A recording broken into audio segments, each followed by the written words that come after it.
Hello, my friends, and welcome back to the community of independent thinkers. The elites in Washington and the mainstream media are desperately trying to lull you to sleep with a fairy tale.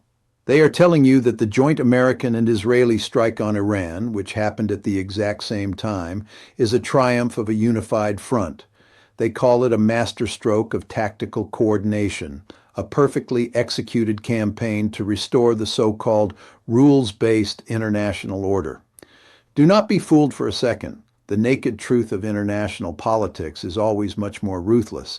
As this war drags into its third week, the deep structural fractures between how these two nations see the conflict proceeding have been completely exposed.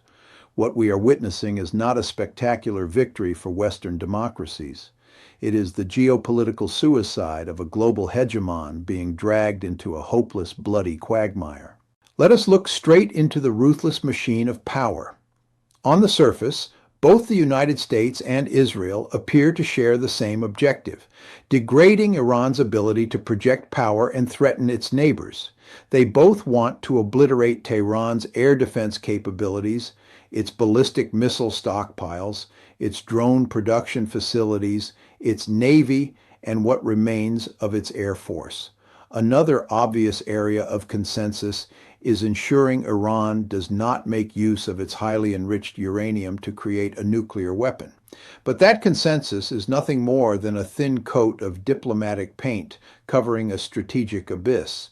When you peel back that veneer, the brutal reality is that their timelines and their ultimate endgames are completely out of sync. Israel desperately wants to continue the campaign until the regime in Tehran is toppled. Why is that? You have to understand the logic of fear. In the anarchic system of international relations, there is no global 911 to call when you are under attack. Existential fear is the absolute driving force that dictates every decision a state makes. To Israel, Iran is not just a run-of-the-mill competitor. They face an implacable enemy sworn to their destruction, a power that has spent decades sponsoring terrorist organizations with Israeli blood on their hands, while relentlessly building the nuclear and ballistic capabilities to make that catastrophic vision a reality. Because of this profound existential terror, the Israeli public is willing to pay almost any price. When you are a citizen hearing air raid sirens multiple times a day and forced to huddle in bomb shelters to survive a rain of ballistic missiles, you will gladly tolerate immense disruptions to bring that threat to an end. Global economic shocks mean absolutely nothing to a small state that is strictly attending to its core security needs. Prime Minister Benjamin Netanyahu does not even need to do a great deal of discussion with the Israeli people. A few limited videos and a press conference are enough because public support for the war is already broad and rock solid. They are sick and tired of living with an unacceptable reality that has persisted for decades. Israel's objectives do not stop at Iran's borders either. They are prosecuting a related but separate agenda in Lebanon, intending to do significantly more damage to Hezbollah and disarm them. This is a matter of life and death for them, but it is certainly not of the same level of priority for U.S. interests. Israel believes it can achieve its goals in Lebanon largely on its own, without any need for U.S. military involvement, and Washington will likely not object if Israel continues its activity in Lebanon, even if there is a ceasefire in Iran. But now, look at the United States. The fundamental rule of geopolitics is that the interests of a small regional state are never perfectly aligned with the interests of a global superpower. In the early days of this conflict, the American president foolishly spoke about his hope that the regime's overthrow would be approaching, but the crushing weight of reality quickly forced him to de-emphasize that. The United States has a remarkably dark and tragic history of engaging in regime change wars, which most Americans simply do not support. And now, the liberal hawks and neoconservatives in Washington actually think they can repeat this exact same disastrous playbook in Iran. It is absolute lunacy. A protracted war lasting many more weeks will be highly costly to U.S. blood and treasure, pushing the world to the cusp of a global economic crisis. Let me be clear. The collapse of the regime in Tehran will not magically usher in an era of liberal peace. It will create a chaotic scenario and a massive power vacuum that will immediately be filled by a civil war. That chaos will not stay neatly contained. It will spill over, generating migration flows that could violently destabilize Europe and our Gulf allies.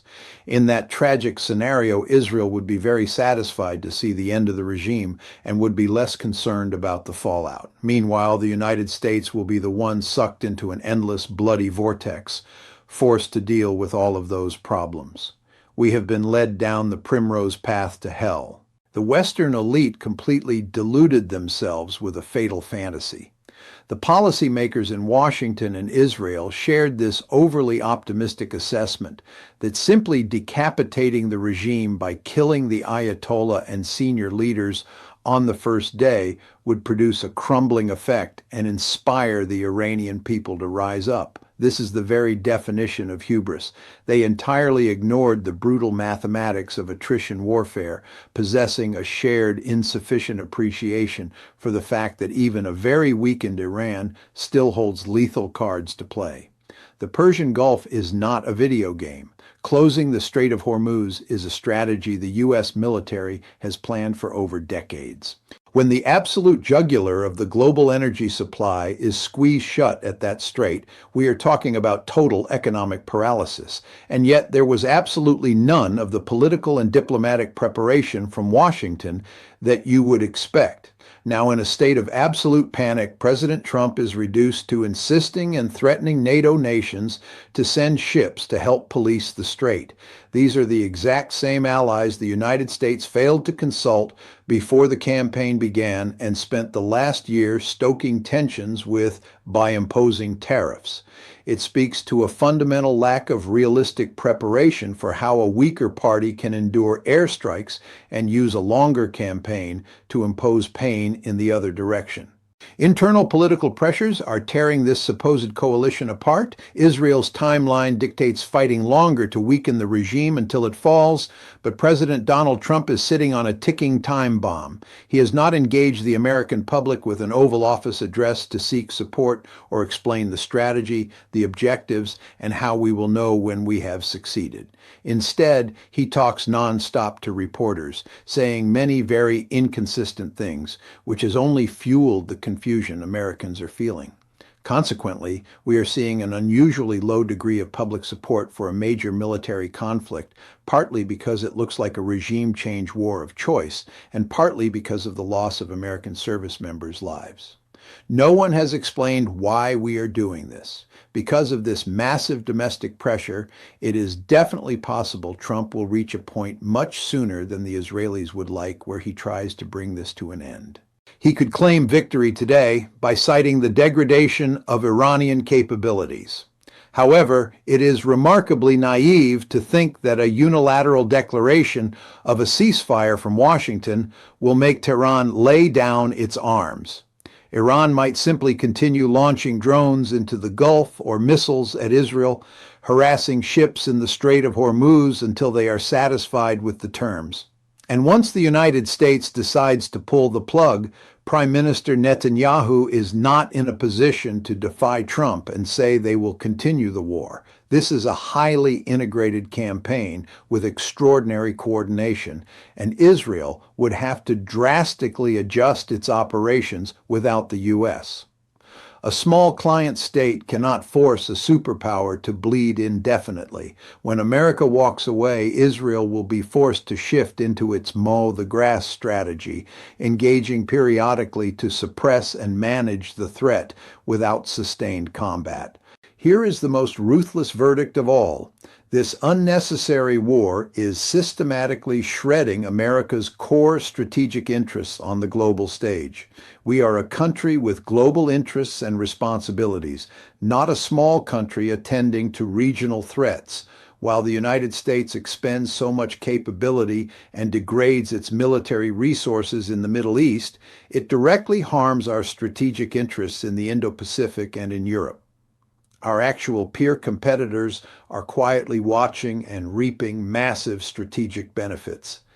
Extended maintenance schedules for ships and expended munitions mean those resources are no longer available to compete with China in the Pacific or protect Taiwan.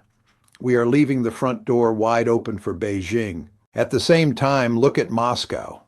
Vladimir Putin's war machine is receiving a massive infusion of cash because this conflict is benefiting Russia with $100 a barrel oil, refueling its war machine for a much longer war in Ukraine. To make matters worse, there may not be any air defense assets left for the Europeans to purchase for Ukraine because they have all been used up and take far too long to produce. We have systematically dismantled our own global deterrence.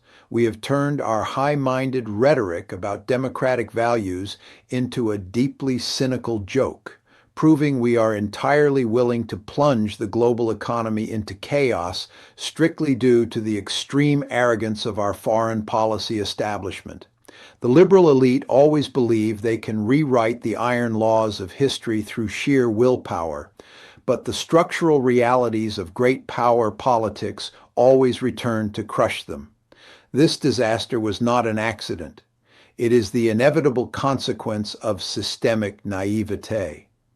Keep yourself safe, remain vigilant, and never stop questioning the lies they feed you. The truth is out there. I will see you next time.